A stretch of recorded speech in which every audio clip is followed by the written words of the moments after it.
Hey everyone, welcome back to some new malicious compliance stories. I hope you had a great day. The first story is called Let the Thinking Be Done by People Who Are Allowed to Think. This happened 1.5 years ago. I was working for an equipment engineering company in the Netherlands. We were just finishing a big machine to be delivered to Germany. This was around January and we were having lots of snow. My job was to purchase all the parts, plan the assembly and take care of the supply chain of the projects. This machine was in addition to an already working machine for this customer and needed to be delivered and installed on schedule for the next season.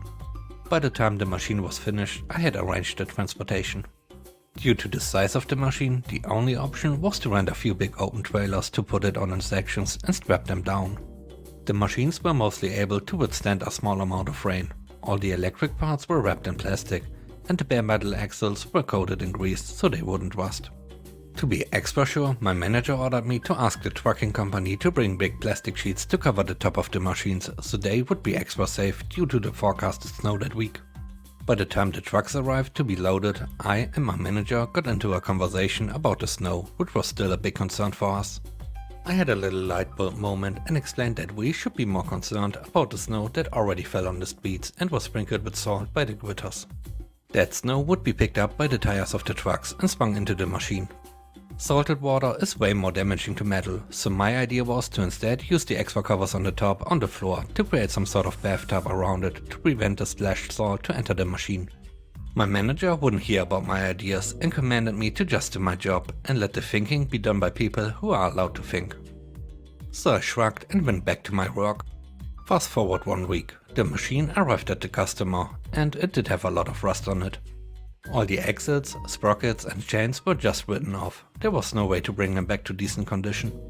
I didn't hear about this happening right away. It was when my manager came into my office full panic mode to ask me how fast I could buy replacement axles, sprockets and chains to be delivered to Germany. I recognized the types of axles he was talking about and as calmly as I could, holding back an enormous grin, I asked him, "What do you need those for then?" After that I was taken more seriously by him, which was nice. The next story is called Just Keep Doing It. When I was younger and through my early to mid-adult years, I was an avid bowler. 200 plus average, back when that actually meant you were good, before the bowling ball technology boom, which comes into play here. I worked at the local bowling center from the time I was 16 through 21 or so, and then again later on in my early 20s, working the back, pin setters, front of the house, etc. So I knew how things operated, what could go wrong, etc. I was bowling at a different center one day. In the first frame, after each shot, my ball came back with a small nick out of it. Nothing major, but yeah. So I put the ball away and brought out an old ball that I never used, but was in one of my bags. For the next 2 or 3 shots, another nick each time. On the 4th frame, it finally came back with a fairly large chunk taken out of it. Usually that means there's a nail or a screw that has worked its way loose and the ball is catching on it, or a piece of metal has broken near the ball lift and is cutting into it. I take the ball up to the counter and tell the manager and show him what had happened. Now I was only 4 frames into the game and said I would move, and he said no, they couldn't move me as they had a party coming in and no lanes available. He said to just keep bowling and the pro shop will repair the ball. I asked if he was sure. He said yes, he will go in and tell them to fix it and the center would pay for it. Most pro shops are individually owned and operated. The owner rents the space from the center. This was no exception. Now, having done simple pro shop work, I know for a fact there's no way it can be fixed if I keep bowling with it and this keeps happening. One gouge can be repaired fairly easily, as long as it is not in the track of the ball. The track is the contact point where your ball rolls down the lane, so anything in that line just can't be fixed and will throw off the ball as it was, since it can't be perfectly rounded back. Depending on the core of the ball and how you throw it, the track can be 3 to 4 inches wide as the ball flares going down the lane. So fixing massive multiple gouges all over the place, that's not possible. So I keep bowling 2 or 3 games, knowing that I am getting a new bowling ball out of this. Of course the huge chunks keep coming out of the ball. I get finished and there probably isn't a 2 inch by 2 inch section of the ball that isn't damaged. I take the ball into the pro shop and the conversation goes like this. What the hell happened to this ball? Did it get hung up in the pin setter or something? The lane I was on damaged it each time I threw it. The manager said he would fix it. Why did you keep bowling? I can't fix this. The manager told me to keep bowling after I showed him the first gouge. The pro shop guy then calls in the manager of the center. I know you said he was bringing in a damaged ball, but did you tell him to keep bowling after you saw the damage? Yeah, we couldn't move him, so I told him to just bowl out his games and you would fix it. I can't fix this. You are going to have to replace his ball. What? And with that, a bunch of arguing back and forth started about why it can't be fixed, that they don't carry the ball I have, etc. Fine, replace it with anything on the wall except for the Excalibur. The Excalibur was almost 50% more expensive than regular bowling balls. It was the first reactive resin ball on the market. Reactive resin is a compound that made the ball hook much more than a traditional urethane ball. It revolutionized the game, and ruined it according to some, since it allowed average and below average bowlers to suddenly improve drastically, due to not having to be anywhere near as accurate, and took a lot of the skill from the game. But I digress. So I can pick any ball other than the Excalibur and you will pay for it, dwelling and all? Yes. Okay, thanks. And with that, the manager leaves. Can I have store credit for the ball on the wall, but then apply it to the Excalibur and I will pay the difference? Sure, we can do that.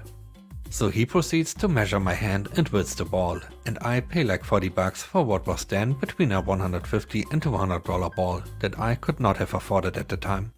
I bowled my second ever 300 game with it less than a month later and won 2 center tournaments with it and a bunch of high game pot money during league play. That ball paid for itself 10 times over in the first 2 months. The last story is called It Will Only Last the Christmas Season. Our Walmart was open for 24 hours. The stockmen were scheduled different times from 7 AM to 11 PM to gather cards and do the other jobs that we were supposed to do. After 11, it fell to the third shift to take over those duties. Walmart management always wanted the associates to work open shifts from 12 AM to 12 AM, saying if you have closed shifts, they could get you fewer shifts because you only want to work certain hours. So my fellow stockmen and I all had these open shifts. One year, around Christmas time, we all noticed we were being scheduled to midnight instead of 11 PM, which was when our shifts were supposed to end. When we asked management about it, they told us that it's only due to how busy it is for the holiday, and once Christmas was over, we go back to 11 PM. Well, after Christmas came and went, we were all still being scheduled to midnight. Then one day I was working and asking around why we were still being scheduled to midnight. Someone let it slip to me that the third shift didn't want to get cards after we left, so they complained to management that they wanted us to stay until midnight because they didn't want to do it anymore. Now I know what you were thinking, that we are not doing our job and leave at 11, with everything being a disaster. But no, that was not the case. We always had the place caught up by 11. It's just that all of the second shift end at 11 PM, so all of them are then getting cards and doing some shopping after work with customers that are also there. So by 11:30 the cards would be out in the parking lot again, and then the third shift would have to send people out to bring them up. Now, when the stockman closed, there would be one of us getting things caught up and we were supposed to be on our own. They would have 6 or 7 guys go out and get the cards. With that many people doing it, it was a quick job. Well, I decided if they were going to go behind our backs and make us work different because another group just didn't want to do a part of their job anymore, I will do something about it behind theirs. Now, here's the fun part. I used Walmart's own policies to get my own shift back. If you did have to change your shifts, Walmart could not ask you why you needed a different shift and could not schedule you to work past the time you said you could work. If they did, you could fight it, and they have to work with you to make it right. So all I did was change my availability from 12 AM to 11 PM. That 1 hour basically changed me back to my old shift. Since it was only a 1 hour change, I was still open to any shift they needed me, first, mid or close. They just couldn't schedule me to midnight. Then all the other stockmen saw that I only was working to 11 PM again, and they all asked what I did to do that. I told them that I just changed my availability to 11 PM. Next thing you know, they all did the same thing, and anytime a new person started with us, we told them to change their availability so they don't try to do that to them. The best part was months later when I was leaving Walmart. One of the third shift people asked me why the stockmen were not staying to midnight anymore, and I just smugly told him that we all changed our availability to 11 PM. You should have seen the look on his face when I told him. It was indeed glorious. Thanks for watching the video, I hope you enjoyed it. If you did, please leave a like, comment and subscribe to the channel, and really helps in the algorithm. I hope you have a great day. Stay safe. Bye bye.